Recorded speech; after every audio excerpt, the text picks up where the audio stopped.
Hello and welcome to the Knitical Therapy Podcast. I'm Carrie, your host and Knitical therapist. Today is my birthday, April 15th, 2017, and I am coming to you today from San Luis Obispo, California. Behind me you can see a little bit of San Luis perhaps and a lot of green, so it's quite different from what we were used to back when we were in Nevada a couple weeks ago. Today we took a hike up Bishop Peak, which is actually behind you. So I'm looking up at the peak at the moment, and it's about 1,500 feet of elevation. Nice, easy hike up, good views along the way. I will try and post some pictures for you to share.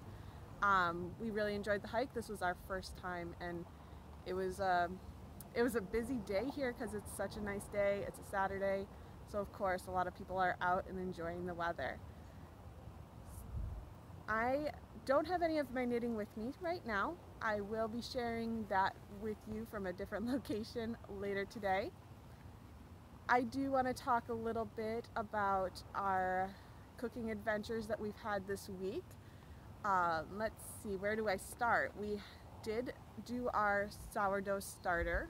We are on day 3 of that. So let's see, that would make Wednesday. We had put the flour and water together, left it overnight. The next day added more flour and water.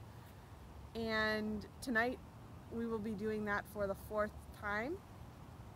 And then tomorrow, I believe, will be the last time we have to do that before we will be able to use the starter to try and make some actual sourdough bread. So that's really cool. This is obviously the first time we've tried this. The one thing yesterday when we opened it to add in the flour, it definitely smelled sour. Probably a little bit like vinegar, I think is what we decided. It smelled like, we did some research because we were like, uh-oh, I hope that is the right kind of sour, and it appears that everything is going as it should. So we are very excited to try and make some bread. I will share with you when we actually get to that point of our adventure. Our other, we'll call it cooking adventure, but even though we didn't have to do any cooking for this adventure, we went to a coworker of mine's house to have some oysters yesterday.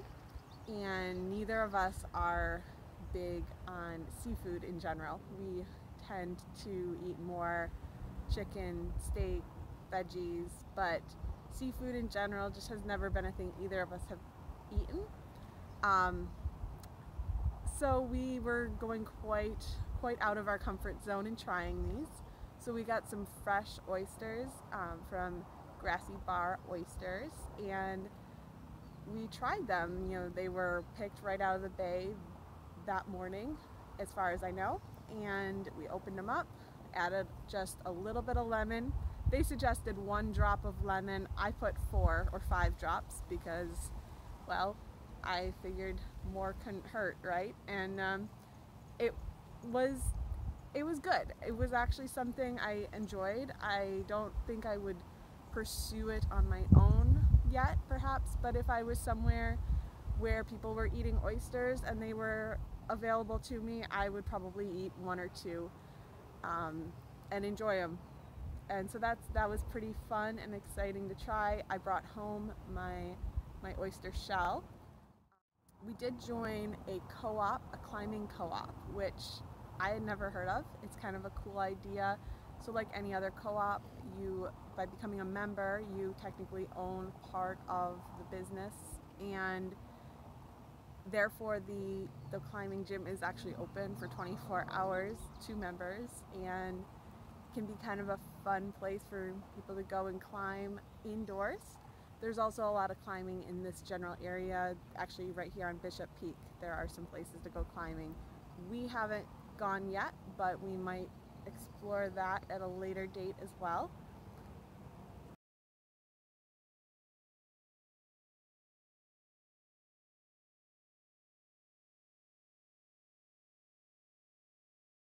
That's all for now. I will catch you later in a different location. Hello, I'm back. I'm here in my apartment to share with you a few of my works in progress. Yesterday I talked a little bit about our cooking adventures and some of our adventures just out and about while at Bishop Peak.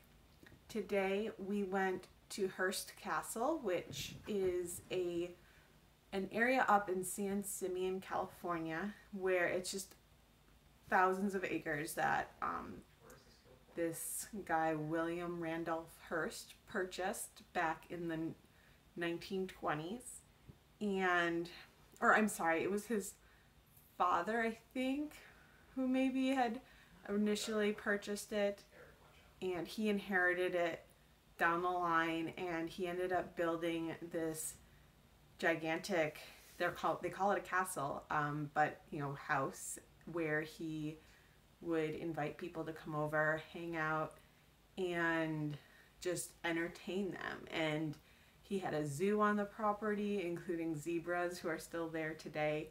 We didn't see any zebras, but it was actually it was really cool. It was really neat.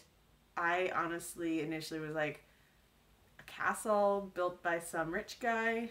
I don't know, but it actually turned out to be really, really cool. I will post some pictures.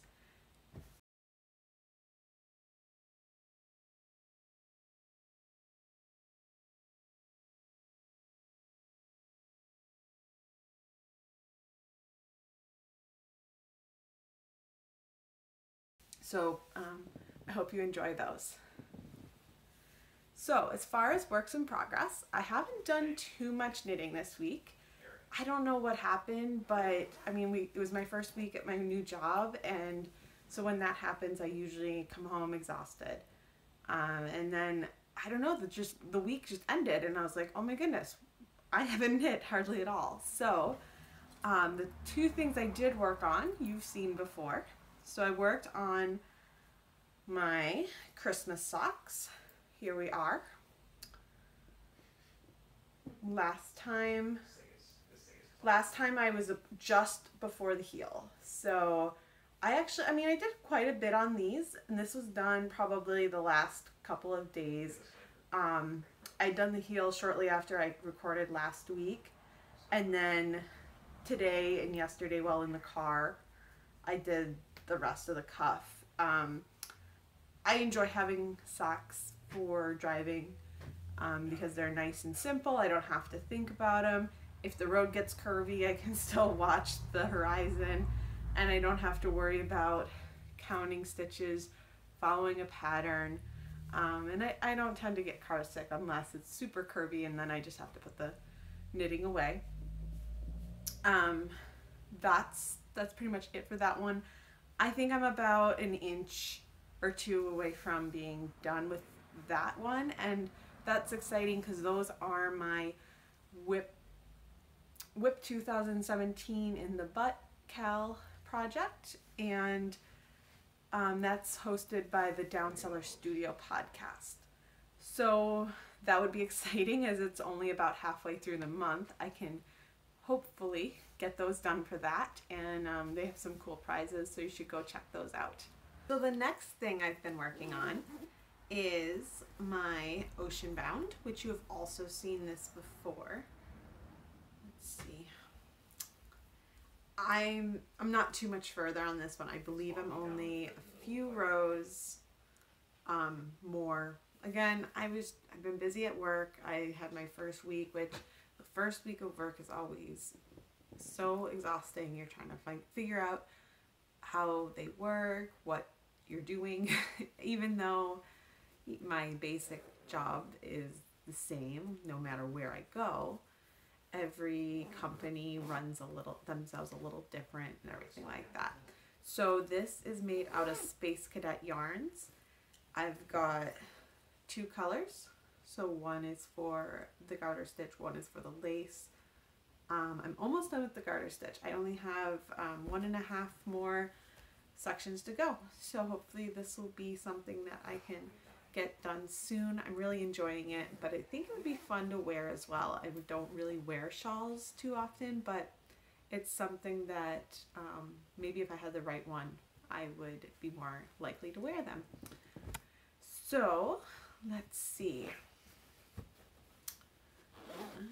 Do I want to share? Yes. So another thing, I'm going to go through a few things that I've had on the needles and I haven't really worked on, just to kind of bring you up to speed with everything that I've been working on. I have a lot of projects going at once, and I feel like it might be a lot to show everything, but from here on out, I will only show things I work on, and hopefully that'll stay interesting for you.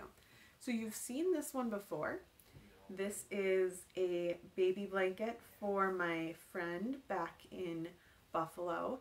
She's having, obviously, a baby girl, and this is Knitpick Felici. She's due in June, so I have some work to do. I have this much yarn left, and then I will be switching over to this pink.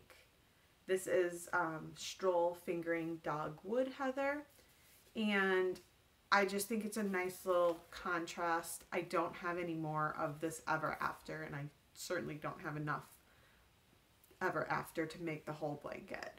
So it worked out really nicely. I'm really liking how it's turning out right now. It is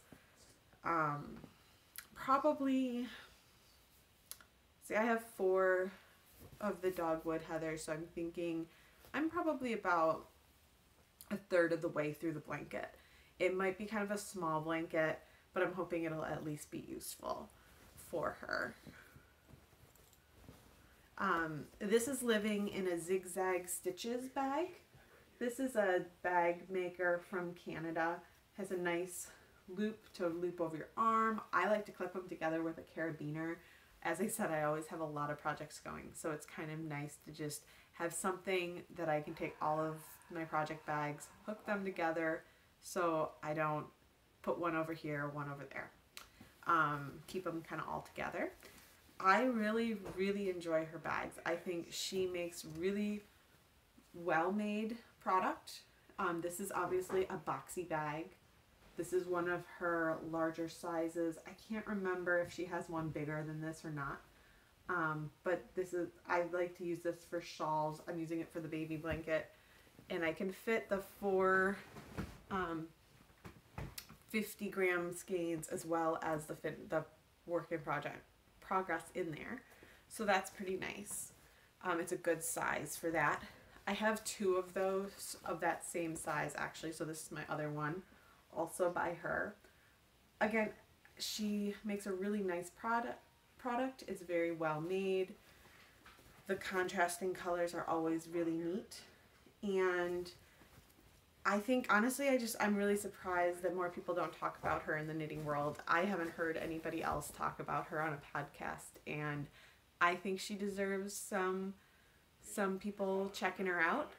Her shipping has always been quick, even though it has to come over the border. I've never had issues with it taking long. This is, again, another one that I have of hers. It's a little wedge kind of bag.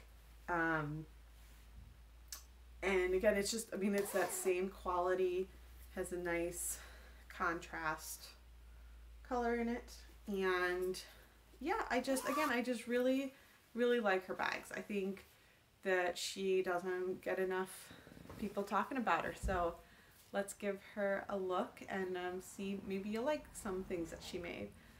This is another baby blanket I'm making. So it's also out of Felici. And then this is the Knitpick Stroll again. The Felici just happened to be kind of at the same point of the ball when I started this, so it came out striping for this one. I thought it was pretty neat. I basically did the same thing for both of the blankets. Held double Knitpicks Felici for Grandma's favorite baby blanket, and I'm getting 2 completely different results. So that's really cool. I'm really enjoying it. This one's also for a baby who is due in June. So I've got some work cut out for me. Hopefully I will get in the mood for working on those again soon, because if I don't, those babies won't get their blanket on time. Let's see.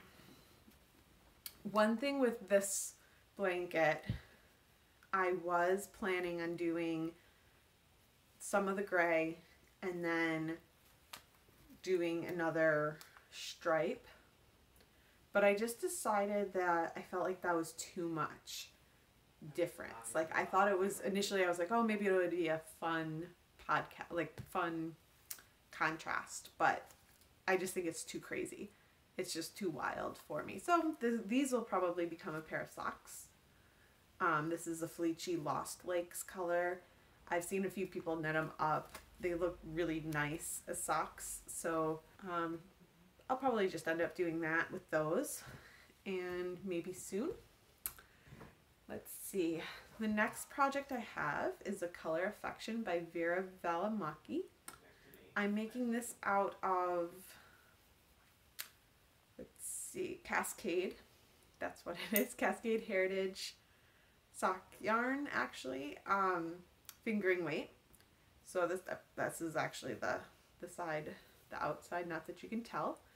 So this is just a burnt orange, and then my second color will be this brighter orange, and then my third color is going to be this green.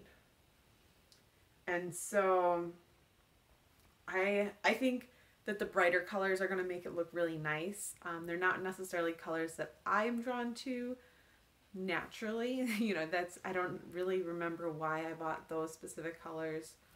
But I hope that this shawl itself is something that's pretty cool. It might end up being something that I gift to somebody who is more drawn to those colors. But it might be also something fun that I end up wearing and really enjoying. It kind of reminds me of fall, and having been kind of away from home for fall this year, I kind of missed fall. So that is, I think, actually partially why I cast these on, because I cast this on towards the end of my time in northern Nevada, and there really wasn't any color or fall color. I think that was in like September, so it would have been the beginning of all the color changes back in Buffalo, and I wasn't seeing any of that. So I think that's kind of what drew me to those colors at that time. I just wound up these second colors, so I'm really hoping now that they're wound up, maybe I will be motivated to get those going again. I love everybody's projects that I see of this, so I'm really excited to make it myself. The last project, I think, that I have to share with you is my Plum Wine cardigan. It's got some nice cables throughout, and this is made out of Kerry Woolen Mills Aran wool, and this is a red, I think they call it raspberry colorway. My parents got this for me when they went to Ireland a couple of years ago.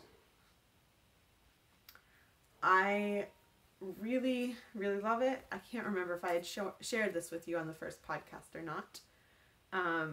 It's a very rustic color, or not color, sorry, really rustic yarn, but but it's really nice to work with. I think it's going to be a really nice sweater.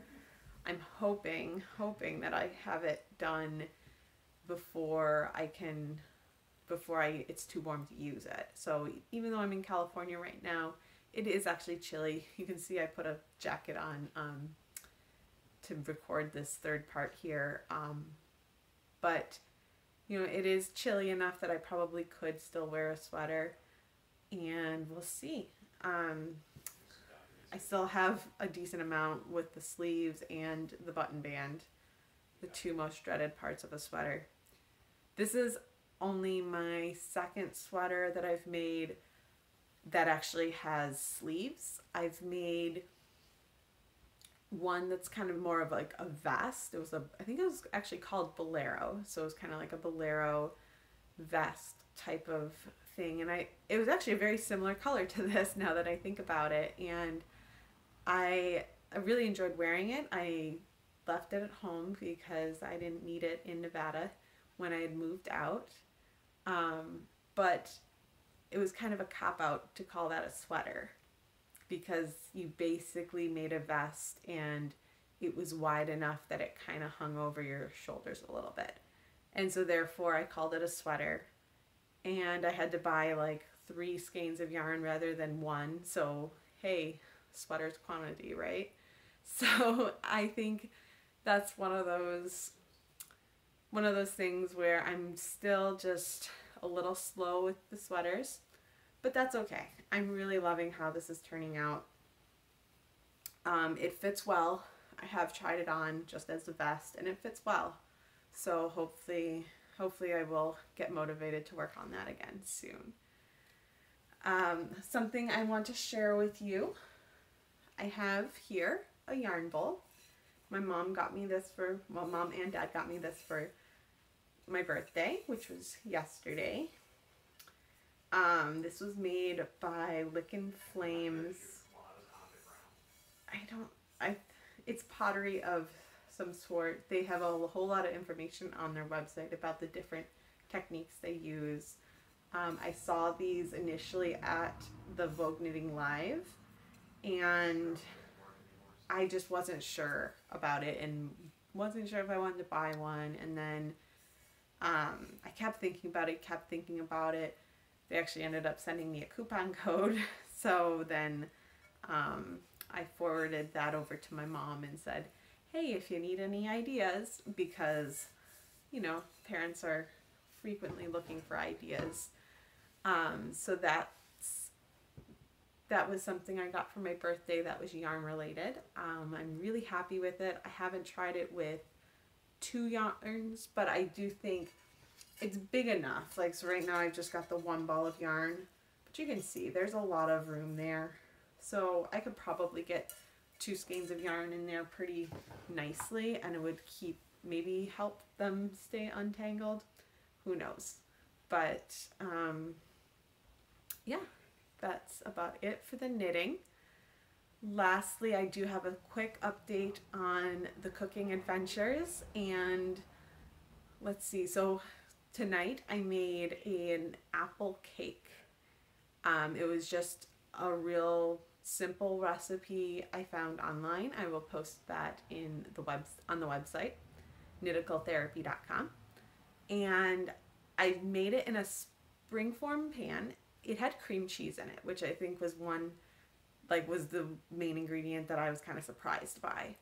But it just made it really, really moist without being, like, it was not dry at all, which is really nice, especially with the apples in there. So the only catch was I made this in the springform pan. I took it out. It looked great. I opened up I let it sit for a good like 10 minutes, and I thought, oh, that's gotta be enough, right? Open up the springform pan, looks great. Decide to try and take it off of the bottom of the springform pan, and that's where I just needed to be more patient. I flipped it over onto a plate, took the bottom off, and then when I was trying to flip it back onto the rack, like little cooling rack, it just kind of smushed and it fell apart. So it tastes delicious. We tried some. It's delicious. I would totally make it again. I just need, next time I make it, I'm gonna have to be more patient.